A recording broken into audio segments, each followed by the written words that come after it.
सत साहिब साहिब गुरु तेरा ही आसरा। प्यारे बच्चों, हर समय खुशी मनाते रहो, खुद खुश रहो और दूसरों के लिए खुशी की कामना करते रहो। आओ हम सब मिलकर पूरे संसार के लिए कामना करें कि हे परमपिता परमात्मा सबको शांति दो, सबको खुशहाली दो, सबको अच्छा जीवन दो। और यही हमारे सनातन धर्म का नियम है। सच्चा सनातनी वही होता है जो पूरे विश्व को अपना कुटुंब माने, अपना परिवार माने और सबका भला चाहे और शांति प्रिय जीवन बिताए, तन मन और जबान के दोषों से वो बाहर हो। तो आओ प्यारे बच्चों, पिछली वीडियो में आपने सुना था तिथियों के बारे में और हमारे हिंदुस्तानी महीनों के बारे में। तिथियों से हमारा एक महीना बनता है और 12 महीनों से एक साल बनता है, वर्ष बनता है।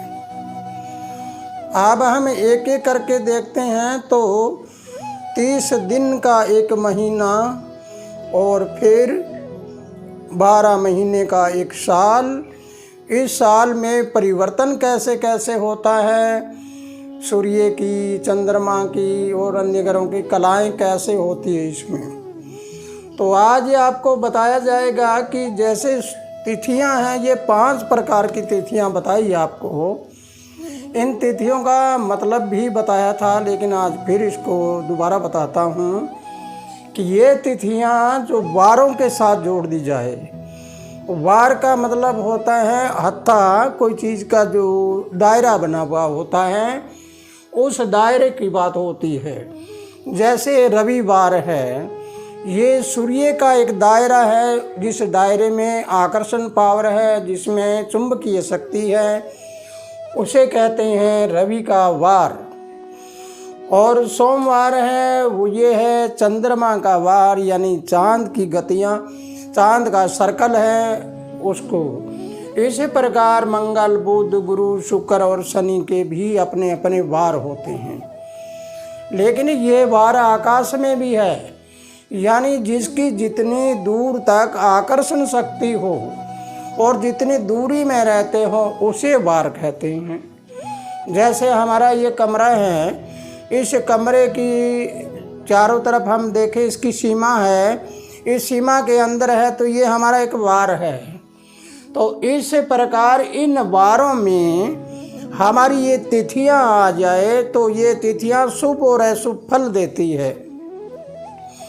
लेकिन एक बात मैंने पहले बताई थी आपको कि जिस इंसान का मनोबल मजबूत होता है उसके लिए न तो भूत प्रेत है और न कोई ग्रह चाल है, कुछ नहीं होता। वो सीधा पूरी आकाश गंगा में या पूरी वर्ल्ड पावर में अपना ध्यान रखता है, तो विश्व शक्ति उसके साथ हो जाती है और विश्व शक्ति के सारे उसके अधीन होते हैं, उसके अंडर होते हैं। तो इसलिए ये जो कहानियाँ हैं ये सिर्फ धरती पे ध्यान रखने वाले लोगों के लिए हैं। तो आइए हम आज जानेंगे कि ये वार बड़े कैसे थे, वारों की रचना कैसे हुई थी और इन वारों को ये तिथियों के साथ जोड़ने से क्या फल मिलता है। लेकिन तिथियों के साथ भी जुड़े कैसे, जैसे सूर्य के चारों तरफ धरती घूमती है। प्यारे बच्चों, बड़े गौर से समझना है, क्योंकि जब तक तुम्हारे दिमाग में हकीकत बातें नहीं आएगी तब तक के लिए आप अंधविश्वास भ्रम भ्रांति से दूर नहीं जाओगे, उसी चक्कर में रह जाओगे, यानी तुम्हारा वार वही बन जाएगा। इसलिए हमें समझना है कि जैसे चंद्रमा धरती के चारों तरफ घूमता है, तो चंद्रमा, धरती और सूर्य जैसे एक लाइन में होते हैं। तो यहाँ सूर्य और धरती के बीच में जब चंद्रमा आया तो आते ही सूर्य की लाइट से चंद्रमा की लाइट ओझल हो गई, दिखाई नहीं दी। फिर ये थोड़ा सा आगे चला, आगे चलने के बाद पहली तिथि हुई। पहली तिथि यानी शुक्ल पक्ष की बढ़ती चढ़ती कला की, फिर उसको भी दिखाई नहीं दिया क्योंकि सूर्य के नज़दीक था, उसके वार में था ये। तो पहली तिथि है ये सूर्य के वार में आ गई, और दूसरी तिथि आई तो दूसरी आने के बाद ये चांद थोड़ा सा नज़र आने लगा हमें पश्चिम में, सूर्य से थोड़ा ऊपर नज़र आता है। तो जब ये तीसरे में आया, फिर चौथे में आया, ऐसे करते करते ये आगे बढ़ता गया। इस प्रकार इन वारों के साथ इन तिथियों को जोड़कर इस धरती पर रहने वाले जीवों के ऊपर शुभ और अशुभ फल क्या मिलते हैं और कैसे होता है।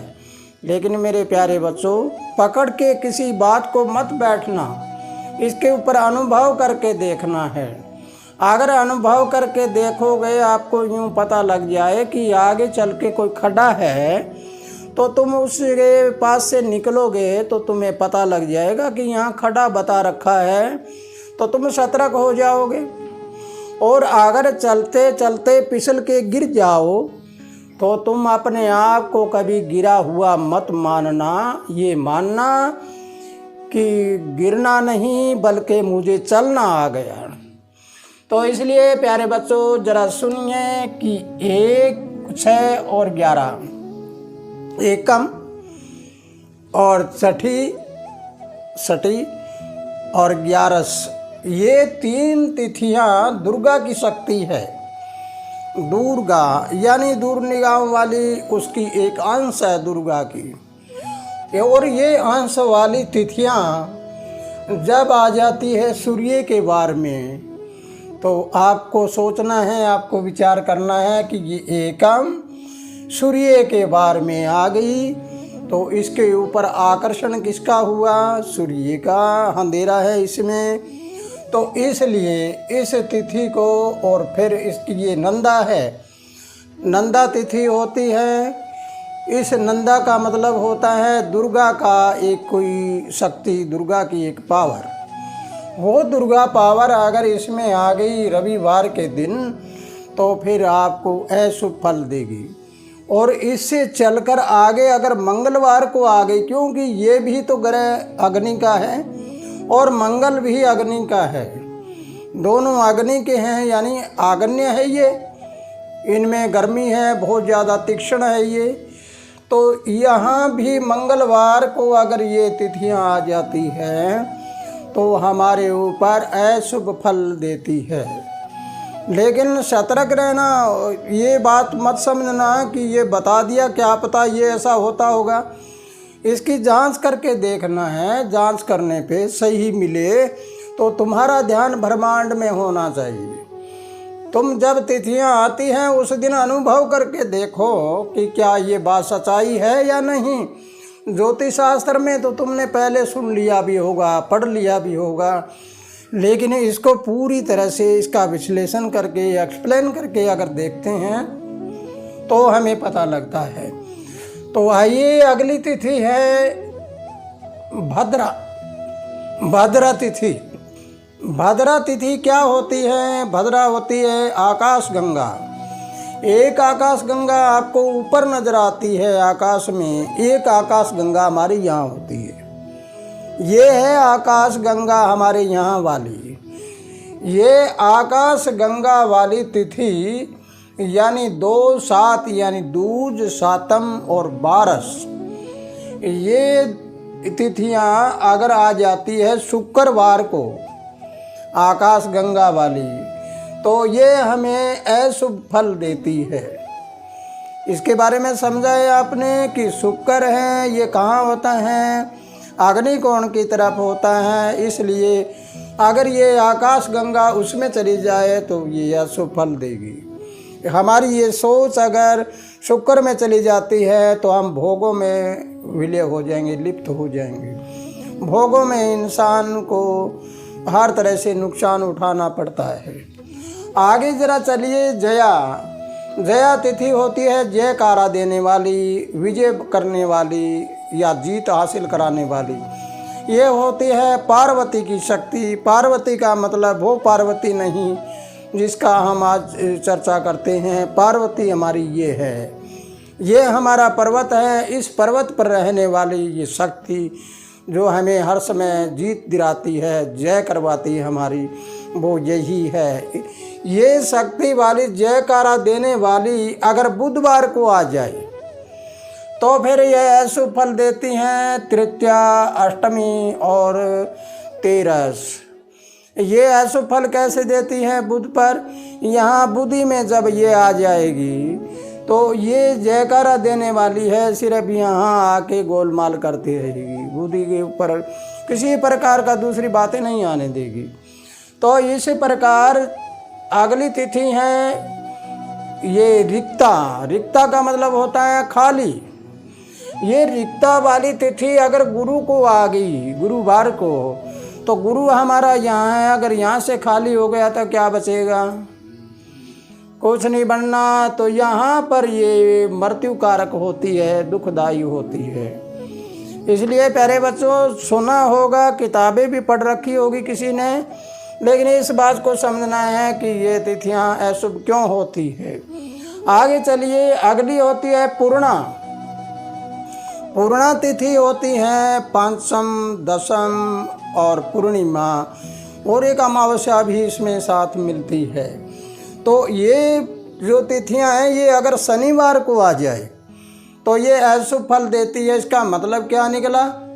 शनि कहाँ रहता है? शनि तो पश्चिम में है और बहुत ज़्यादा तीक्ष्ण है, और इस तीक्ष्णता में अगर पूर्णा आ जाती है, शांति प्रिय वाली आ जाती है, जो पूर्णा करती है, हमारे अंदर पूर्णता भरती है, वो अगर आ जाए तो फिर कैसा होगा? शनि की तीक्ष्णता में वो बिल्कुल उल्टा हो जाएगा।